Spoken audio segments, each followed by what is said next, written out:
Hi everyone, ఇవాళ వచ్చేసి ఏంటంటే మనకి ఐఎఫ్బి ఓవెన్ అయితే వచ్చిందనమాట. 25 ఎస్ సిరీస్ ఇది.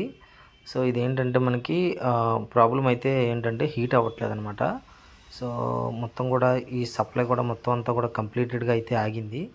సో ఏంటనేది తెలీదు. సో కస్టమర్ అయితే తీసుకొచ్చారన్నమాట. సో ఇది ఏంటంటే మీకు ఐఎఫ్బిలోని కొంచెం మేజర్గా చెక్ చేయాల్సింది ఏంటంటే, సో మీరు ఏంటంటే ఫస్ట్ ఆఫ్ ఆల్ ఏంటంటే కాయిల్ చెక్ చేయాలి.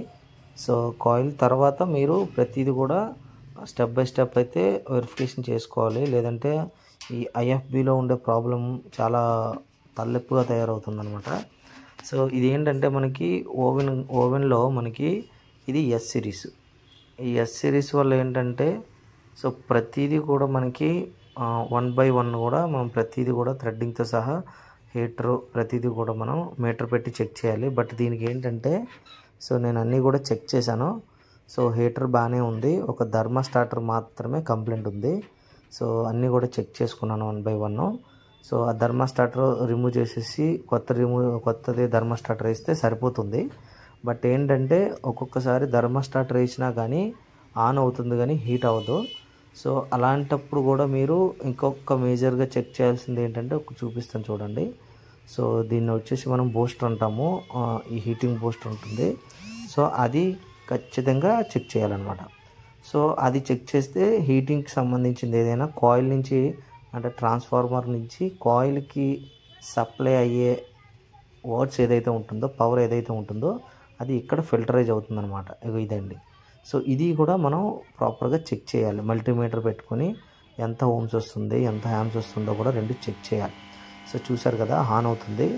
సో ఎస్ లోపల కూడా ఉంది. సో థర్మోస్టాటర్ మార్చిన తర్వాత సో మొత్తం సిస్టమ్ అంతా ఆన్ అయింది. సో చూస్తున్నారు కదా, ఇది వచ్చేసి ఏంటంటే హీటింగ్ రొటేటెడ్ కాయిల్ అనమాట ఇది. సో లోపల ఒక ప్లేటు ఉంటుంది కదా, అది తిరుగుతూ ఉంటుంది అనమాట. సో దాని కాయిల్ ఇది. సో ఇలాంటి మీకు ఏదైనా ఓవెన్కి సంబంధించి ఏమన్నా ప్రాబ్లమ్స్ ఉన్నా కానీ సో ఇక్కడ స్క్రోల్ అవుతున్న నెంబర్కి అయితే కాంటాక్ట్ చేయొచ్చు. వైజాగ్లో మేము హోమ్ సర్వీస్ అయితే చేస్తామండి. సో ఇంటి వద్దకు వెళ్ళి రిపేర్ చేసేస్తాము. ఒకవేళ అక్కడ లేదు, ఇక్కడ అవ్వట్లేదు, ప్రతిదీ చెక్ చేసుకోవాలి అంటే మాత్రం స్టోర్కి తీసుకెళ్ళి చెక్ చేసుకొని మీకు వితిన్ 1 dayలో మీకు కంప్లైంట్ అనేది ఏమున్నా కానీ రెక్టిఫై చేసిస్తాము. సో మొత్తానికైతే ఈ సెట్ అయితే ఆన్ అయింది. థర్మోస్టాటర్ కొంచెం ప్రాబ్లం ఉంది. సో మొత్తానికైతే ఆన్ అయింది. సో ఒకసారి హీటింగ్ కూడా చెక్ చేద్దాం. హీటింగ్ కూడా అవుతుందండి, రొటేట్ కూడా బాగానే ఉంది. సో ఇది దీని యొక్క కంప్లైంట్స్ ఇవి. దీని మ్యాక్సిమం హీటింగ్ కంప్లైంట్స్ అన్నీ కూడా మనకి థర్మా స్టార్టర్ తోటే ముడిపడి ఉంటుంది. సో తర్వాత మీకు ఇంకొకటి చెప్పాను కదా ఫిల్టర్ అనేది, ఈ ఫిల్టర్ను కూడా మనం ట్రాన్స్ఫార్మర్ నుంచి వెళ్ళే సప్లై కూడా ఇది మనకి చెక్ చేసుకోవాలి. సో అవన్నీ సరిగ్గా ఉన్నప్పుడు ఇంకా మీకు ఎటువంటి ప్రాబ్లం రాదు. సో ఇలాంటి కంప్లైంట్స్ ఏమైనా ఉంటే సో నన్ను అయితే కాంటాక్ట్ చేయొచ్చు.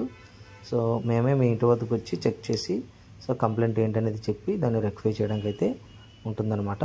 సో వైజాగ్లో ప్రతి ఏరియాలో కూడా చెక్ చేస్తాము. సో ఇది ఫ్యూజ్ కూడా ఉంటుంది, ఒకసారి ఫ్యూజ్ కూడా చెక్ చేసుకోవాలి. సో ఫ్యూజ్ లేకపోతే అసలు పవర్ సప్లై కూడా రాదనుకోండి. బట్ ఎందుకన్నా మంచిది, ఫ్యూజ్ ఏదైనా వీక్ అయినా కానీ అలాంటిది కూడా మీరు చెక్ చేసుకోవాల్సి ఉంటుంది.